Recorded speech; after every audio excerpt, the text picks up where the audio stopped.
Um dos primeiros personagens da Marvel, o Tocha Humana, original dos anos 40. Será que ele foi inspirado num artista de circo?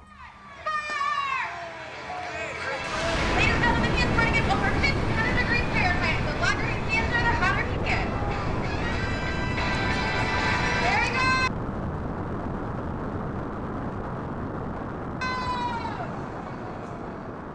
Eu sei que nesse momento você pode estar pensando, oh, mas espera aí, esse vídeo aí é moderno. Só que esse ato não é moderno. Ele é bem mais antigo do que a gente imagina. Nesse episódio, vamos falar de Léo Suicida Simon, o homem que se transformava em uma tocha humana na mesma época em que o personagem foi criado.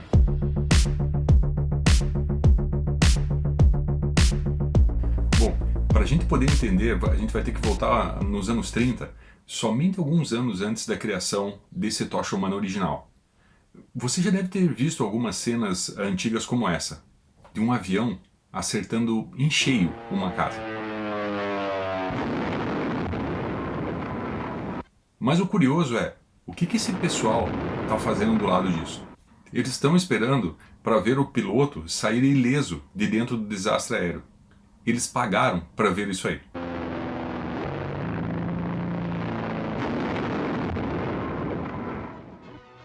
Harder than expected, and there's a minute of suspense.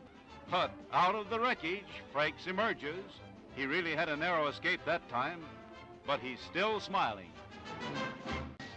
Mas como que aconteceu isso? Após a Primeira Guerra Mundial, o governo americano começou a vender o excedente de aviões que eles tinham a preços bem baixos, porque estava renovando. E como esses pilotos que tinham, eles estavam precisando ali ganhar a vida, porque já não tinha mais a guerra, já não estavam mais no exército, eles perceberam uma oportunidade de negócios. E era bem simples a ideia deles.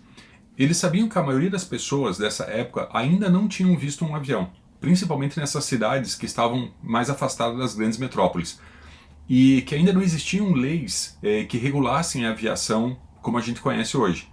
Então, o que eles faziam? Eles vinham com esses aviões, eles davam um voo rasante na cidade, atraíam bastante atenção das pessoas, eles pousavam em uma fazenda onde eles já tinham um acordo com esse fazendeiro e aquilo despertava a curiosidade da população. E a população ia para lá para ver esse show. Esse tipo de show ficou conhecido como Flying Circus, que é o circo voador. O circo voador usava esses campos desses agricultores para poder pousar, né? Eles usavam como pistas, na verdade, para decolar e para pousar. E além desses shows que eles faziam com essas loucuras que eles executavam, eles também vendiam passeios nos aviões. Eles levavam as pessoas também que nunca tinham visto um avião, ele via pela primeira vez e se pagasse já estava dando uma volta, não tinha... Imagine como que era na época, não tinha nenhum tipo de lei para isso.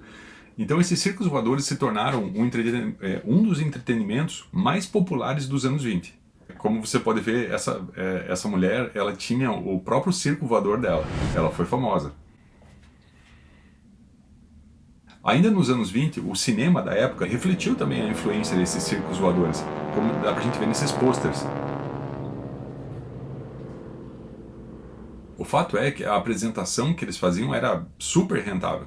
E isso foi fazendo com que a competição entre esses artistas fosse ficando cada vez mais acirrada. E fazia com que eles tivessem que inventar, ou que eles começassem a inventar coisas cada vez mais audaciosas e cada vez mais perigosas. Como essa jovem de 19 anos, o nome dela é Lillian Boyer, ela era famosa como uma das mais destemidas da época, de tirar o fôlego, de ver as coisas que ela fazia nessa época. A Boyer, antes ela trabalhava como garçonete, e agora, fazendo esse tipo de peripécia que ela está fazendo aqui, ela chegava a ganhar o equivalente a R$75 mil por apresentação. Então dá pra gente ter uma ideia de quão rentável seria se apresentar dessa maneira, né?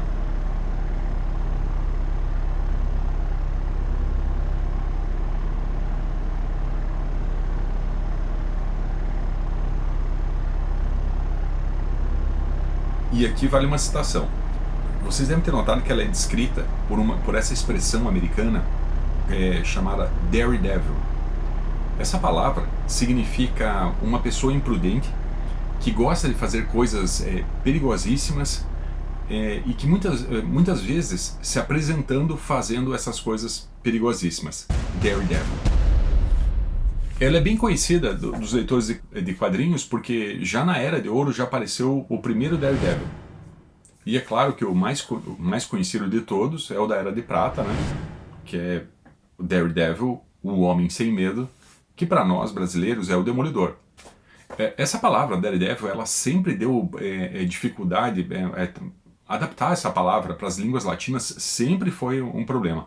O próprio exemplo do Brasil, quando o Daredevil chega no Brasil, uma das primeiras traduções dele, adaptações, foi para Defensor Destemido. Em outros países, como na Espanha, ele ficou com o nome de Dan Defensor.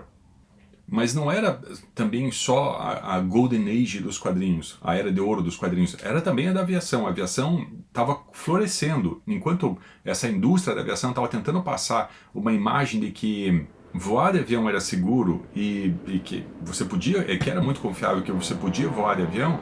Ao mesmo tempo tinha esses Daredevils fazendo esse tipo de coisa pelos Estados Unidos inteiro.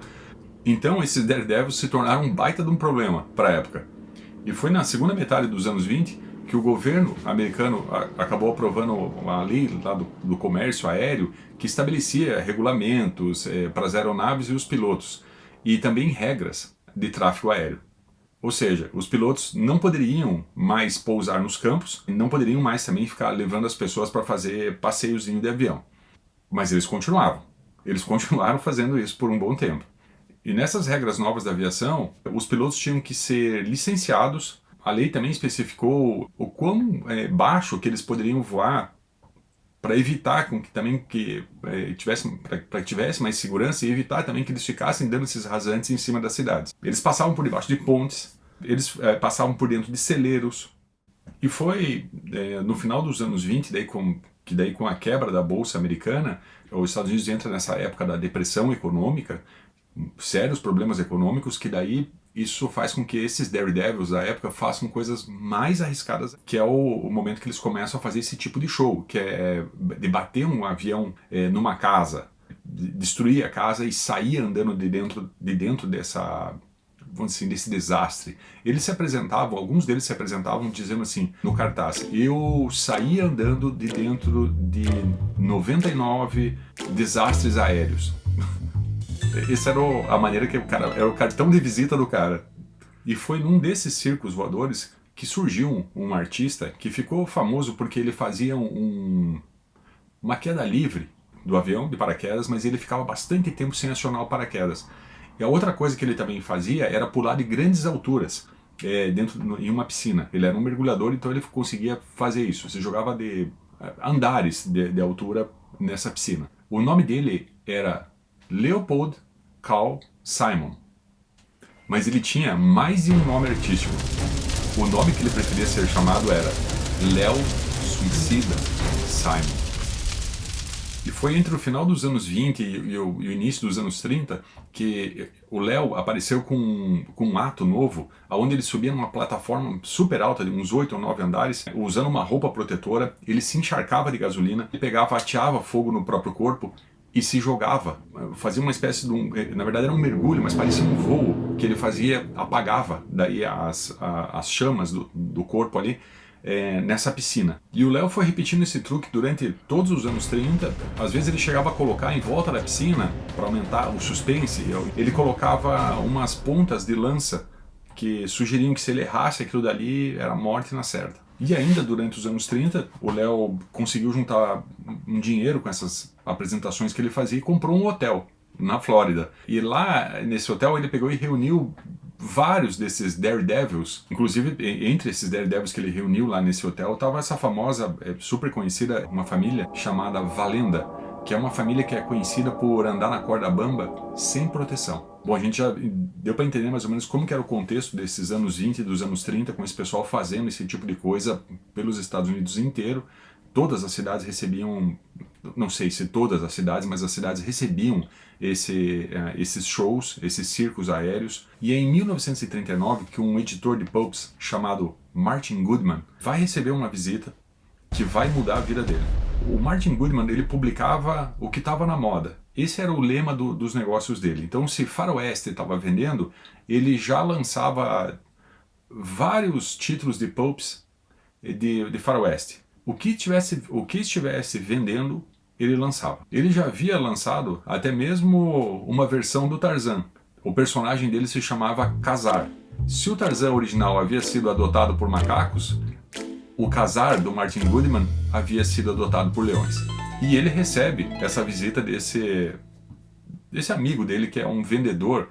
Ele era funcionário de uma empresa chamada Funnies. E esse vendedor da Funnies tinha uma proposta super atraente pro Goodman, porque ele oferecia um pacote pronto para que o Goodman pudesse começar a publicar quadrinhos. Por esse pacote pronto, a gente pode entender que ele entregaria uma história já com os personagens, já com a história escrita, já com a história ilustrada. Tudo pronto, só precisaria publicar. Ele entraria com o risco da publicação. E ele aceitou a proposta, e como sempre ele lançou uma nova empresa, lançou uma nova revista. O nome dessa revista era Marvel Comics. Foi o próprio Goodman que escolheu qual seria a capa dessa revista. Ele preferia o Tocha Humana na capa porque ele achava que ela trazia mais impacto, mais dramaticidade. Bom, eu não tenho a revista de 1939, porque é uma revista raríssima e caríssima, mas eu tenho a reimpressão dela de 1990, dos 50 anos da revista original, da maneira que ela foi publicada em 1939.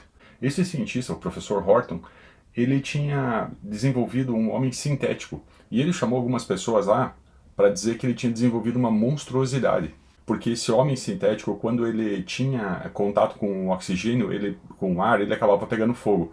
Por isso, o Horton mantinha ele preso dentro desse tubo. Então, alguém deu uma ideia de como se livrar desse homem sintético, que seria colocar ele dentro de um tubo de aço, içar ele de uma altura e jogar ele dentro de uma piscina de concreto. Ele escapa dessa prisão que eles tinham feito, vagando pela cidade tentando apagar as chamas, mas ele não consegue. Então ele pega e mergulha numa piscina para tentar apagar as chamas. E no final ele aprende a controlar as chamas dele, e esse professor Horton acaba descobrindo que ele consegue controlar as chamas. E o professor Horton daí ele pega e fala que pode fazer uma fortuna. Bom, como a gente viu ali, tem alguns elementos que lembram um pouco esse negócio do circo. Ser içado por um guindaste e ser jogado dentro de um negócio de concreto, que é ele tentar se apagar em uma piscina. Uma outra coisa é o cientista imaginar que ele pode ser exibido, pode ganhar dinheiro mostrando esse homem sintético que pega fogo. O artista que inventou o Tocha Humana era um rapaz de 22 anos chamado Carl Burgos. Aqui um texto, que é um texto que mostraria da onde que o Carl Burgos teve essa ideia. Nesse texto, o Carl Burgos conta que o editor dele estava pressionando ele para que ele aparecesse um novo personagem. Teve uma discussão acalorada com esse editor, e quando ele foi para o estúdio dele, ele pegou e estava muito calor, e ele estava muito nervoso por causa que ele precisava desenvolver um personagem, ele não sabia como fazer isso, segundo o que ele relata. Pegou e daí dormiu, e ele chegou a ter um sonho bem cumprido até, o sonho que ele conta ali, onde o corpo dele teria se incendiado e que teria saído por uma chaminé, e que ele discutiu com o editor, e que o editor tinha uma coisa assim meio que diabólica. Foi essa história que ele conta. Se você está se perguntando, mas e o Stan Lee? Quando houve essa reunião, o Stan Lee tinha 16 anos. Ele não trabalhava com o Martin Goodman ainda. E quase um ano depois do lançamento, o Tocha Humana ganha sua própria revista mensal, isso nos anos 40. E ele é o primeiro personagem da Marvel a ter a sua própria revista. Esse personagem que a gente está falando, que é o Tocha Humana original, tem um uniforme vermelho. Ele tem um parceiro mirim, que era na época uma moda ter um parceiro mirim. E adivinha onde que ele encontrou o Toro pela primeira vez? No Brasil, ele ficou conhecido como Centelha. Esse era o nome do parceiro mirim do Tocha no Brasil. E ele saiu, inclusive, em capas como essa. Voltando no Simon, é difícil de conseguir boas fotos do que ele fazia naquela época, mas essas fotos modernas podem dar uma ideia do que essas pessoas visualizavam quando viam alguém fazendo um ato desse tipo. E o Léo, ele continuou fazendo esse show itinerante nos Estados Unidos durante bastante tempo, acabou se machucando e ele acabou resolvendo mudar para um ato que ele considerava não tão perigoso. Esse novo ato consistia em ele, com algumas bananas de dinamite, entrar numa caixa, se explodir e sair andando depois da explosão. É claro que ele fez bastante sucesso com isso daí. Ele chegou a ser até matéria de uma revista nos anos 50 para que ele explicasse como que ele conseguia sair andando de dentro de uma explosão.